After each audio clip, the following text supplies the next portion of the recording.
First and most obviously, the Biden administration has a few things that it wants from the Indian administration. They would like more cooperation on things like the Ukraine war and sanctioning Russia. They would like more cooperation on things like tech sanctions and, in general, the diplomatic isolation of China. And the Biden administration is going to get none of that. The key thing to remember about India is that India looks out for India's own best interests. And while every country does that to some degree, the big difference between India and everyone else is that India is not really a country. It's more like the Holy Roman Empire, where there is technically a central government, but almost all decisions that matter are made at the state and local level. And so while Modi is nominally the leader of this, and that does give him significant power and influence, he is only the most powerful of several dozen personalities across the Indian system who have decision-making power. And so the capacity of India to act like a state in the way that we think of that with France and China and Japan and the United States and the rest is very, very weak. Second, because of this internal, fractious, ever-shifting coalition and competition, India, first and foremost, concerned about how the things in the world impact India. And that makes it very, very difficult for the Indians to identify with any other power in terms of friendship or family or alliance, or sometimes even partnership. So unless they see someone on the outside that is backing them into the hilt for absolutely every little thing they care about, they're going to call the relationship at best complicated and cold. It's a very myopic way of looking at the world, but India has a very peculiar geography. It's basically locked off from the rest of the world by a series of geographic and geopolitical barriers. There are mountains and deserts and oceans and jungles and jungle mountain and jungle deserts. Not jungle deserts, sorry, desert mountains that separate it from everyone, and that's not even all of it, because on a lot of these border territories, you've got hostile powers, whether it's Pakistan, Bangladesh, Myanmar, or of course China. So the ability of India to interact with the rest of the world has always been circumscribed. And unless you are willing to back India on everything that involves their immediate neighborhood without question, they're going to view you with a bit of suspicion. This is one of the reasons why the Soviets during the Cold War were able to make India into a bit of a partner, because they had no interests in Southeast Asia, so they just backed whoever happened to be the biggest power, India, against everyone else. And so the Indians developed a bit of a shine on all things Moscow, which has persisted long after the communist system has ended. What this means for the United States is India can never be family, it can never be an ally, it can never be a friend, but it can be a partner from time to time. But because the Indians view everything through the very short-sighted lens of national interest, they don't have anyone who will watch their back.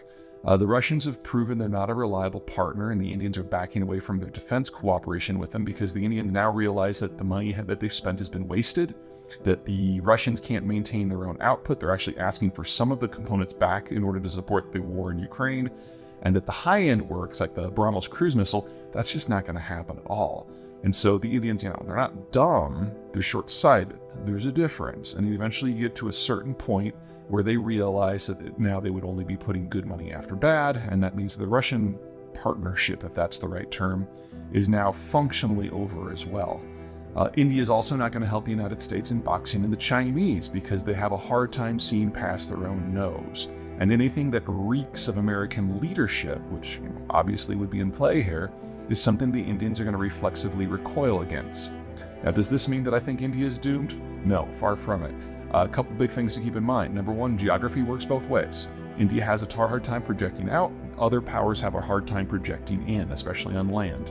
For naval powers like the United States or Japan, that's less true, and that's one of the reasons why this Quad idea exists, because Japan, Australia, the United States, and India can cooperate to a degree on naval issues that affect the Indian Ocean basin, because Japan, Australia, and the United States don't have strong interests in the Indian Ocean basin, especially now that the war on terror has been closed down. There was a period for the last 20 years where Indian-American relations were not hostile, but problematic, because the United States had to be up to its hips in all things Pakistan in order to get military supplies to its operation in Afghanistan. Now that that's over, the Indians and the Americans can commiserate about how much they dislike all things Pakistani, and that's done wonders for the relationship. Second, India is the first major country after you leave the Persian Gulf, which means that no matter what happens with global commerce or global energy, India is the first in line, and it will never really have an energy crisis. Compared to what's shaping up for the rest of the world, that's amazing. Third, India's demographic structure, while not perfect, is night and day different from the country they love to compare themselves to, and that is China. New data out of China in just the last few weeks indicates the demographic profile is far worse than even I thought. The Chinese are now publicly admitting they have about half as many 5-year-olds as 10-year-olds. So you carry that forward with some of the other problems that they've identified with their own demographic strategy, and it looks like whatever I was thinking was going to happen, which was already pretty atrocious, may have already happened, and we're looking at a complete hollowing out. Now, India started to industrialize in a big way 35 years ago, and so the birth rate has dropped. But at current rates of birth rate decline, India will not find itself in a Chinese-style situation for another 60 to 70 years. And that's a long time for things to go right.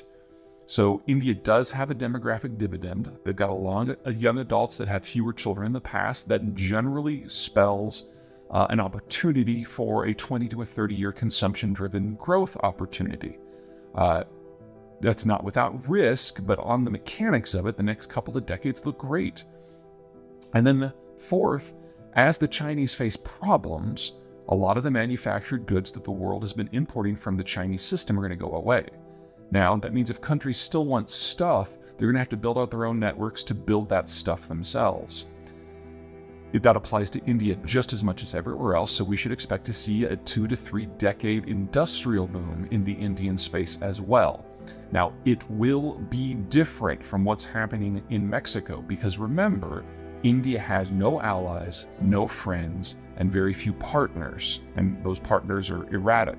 So the sort of manufacturing synergies that Canada, the United States, and Mexico, and to a lesser degree Central America and Colombia can generate, India has to do it all itself. And that means it'll be more expensive, more time-consuming, slower to happen, use more labor, be less productive, less efficient, at the end of the day have lower quality product. But in a fractured world, India will have something that a lot of countries won't. It'll still have stuff. And in that sort of world, India looks good. They are perfectly capable, the Indians, of running an economy that is globally significant without being one that is globally wired. So for Biden, do I think anything of substance is going to come out of this summit? No. The geography of India, the politics of India, the ideology of India probably precludes that. But that doesn't mean that the relationship has to be hostile. And if there's going to be a major power in a different hemisphere in a strategically